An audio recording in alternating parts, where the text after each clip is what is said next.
నంద్యాల జిల్లా నంద్యాలలో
పట్టణంలో ఉన్న టూటన్ పోలీస్ స్టేషన్, తర్వాత తాలూకా పోలీస్ స్టేషన్ మరియు ట్రాఫిక్ పోలీస్ స్టేషన్ ఇన్స్పెక్షన్ చేసి చేయడం జరిగింది.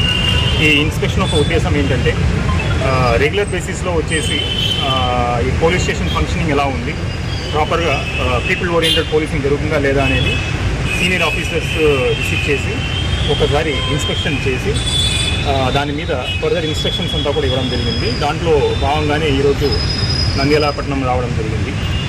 నంద్యాల టౌన్ చూస్తే మనకి one of the most popular towns. తర్వాత చాలా రకాలుగా సమస్యలు కూడా ఉన్నాయి పోలీస్ పాయింట్ ఆఫ్ వ్యూలో. ఒకటి చూస్తే మీకు ట్రాఫిక్ సమస్యలు ఉన్నాయి, తర్వాత క్రైమ్ కూడా చూస్తే కొద్దిగా ఎక్కువనే ఉన్నాయి. ఇక్కడ ప్రాపర్టీ అఫెన్సెస్ చేయడం కానివ్వండి, కొన్ని లా ఆర్డర్ ఇష్యూస్ చేయడం కానివ్వండి, తర్వాత ఈ ల్యాండ్ డిస్ప్యూట్స్ వలన కేసెస్ రిజిస్టర్ అవ్వడం, ఇలాంటి చాలా సమస్యలు అంతా కూడా ఉన్నాయి. ఈ కేసెస్ అంతా కూడా ఒకసారి రివ్యూ చేసుకుని ఇలాంటి సమస్యలంతా కూడా ఎలా హ్యాండిల్ చేయడం అనేది సంబంధించి ఆఫీసర్స్ అందరికీ కూడా ఫర్దర్ ఇన్స్ట్రక్షన్స్ ఇవ్వడం జరిగింది. మన పోలీస్ డిపార్ట్మెంట్కి ప్రయారిటీ ఏరియాస్ అని చూస్తే crime against human, people friendly policing, తర్వాత ప్రాపర్టీ అఫెన్సెస్ తగ్గించడం, రోడ్ యాక్సిడెంట్స్ తగ్గించడం, ఇదంతా కూడా సస్టైనబుల్ డెవలప్మెంట్ గోల్స్ అంటారు. దాంట్లో భాగంగానే పోలీస్ డిపార్ట్మెంట్ మేమంతా కూడా ఆ డైరెక్షన్లోనే యాక్షన్స్ అంతా కూడా తీసుకుంటున్నాము. సో దాని మీద కూడా సిబ్బంది అందరికీ కూడా రీఓరియంటేషన్ చేయడం జరిగింది. తర్వాత ఈ మహిళా పోలీసు యొక్క పనితీరు గురించి కూడా ఒకసారి రివ్యూ చేస్తాము. ఎక్కడ మనకి క్రైమ్ అగెన్స్ట్ హ్యూమన్ ఎక్కువ ఎక్కడ జరుగుతున్నాయి, తర్వాత వల్నరబుల్ ఏరియాస్ ఏమున్నాయి, దాని అంతా కూడా మ్యాపింగ్ చేసుకుని ఏరియా మీద వచ్చేసి నిఘా పెట్టాలి. దీని మీద కూడా ఒకసారి రివ్యూ అంతా కూడా చేయడం జరిగింది. ఇంకా మెరుగైన విధానంలో పోలీసు యొక్క సేవలంతా కూడా అందించడానికి కావాల్సిన కార్యాచరణ గురించి డీటెయిల్గా చర్చించడం జరిగింది. ఇన్స్ట్రక్షన్స్ కూడా జరిగింది.